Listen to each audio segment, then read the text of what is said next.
মানে মাছৰুমৰ ঘৰ কোনটোৱে? ও মাসুম মুৰে যান আহক তুই ঘৰ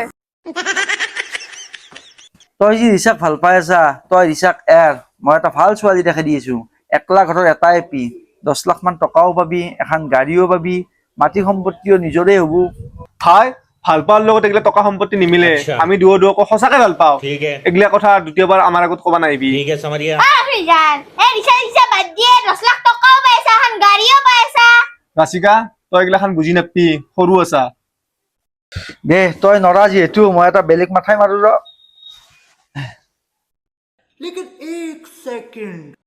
ঐ ৰিচা, এটা কথা আছিলা। কি কথা? তোৰ কাৰণে মই এটা ল'ৰা চাম বুলি ভাবিছো। ল'ৰাটো মানে একলা ঘৰৰ এটাই ল'ৰা, চাকৰিও কৰে, মাটি সম্পত্তিও বহুত আছে। তই মাছুমক এৰিব পাৰিবি নেকি? মাছুম কি মাছুমৰ 7 নম্বৰ বয়ফ্ৰেণ্ড হি কিয়া বাদ দিবা নৰিম 8 নম্বৰটো লৈ আ। দে আনলি বাসা কেনে বালি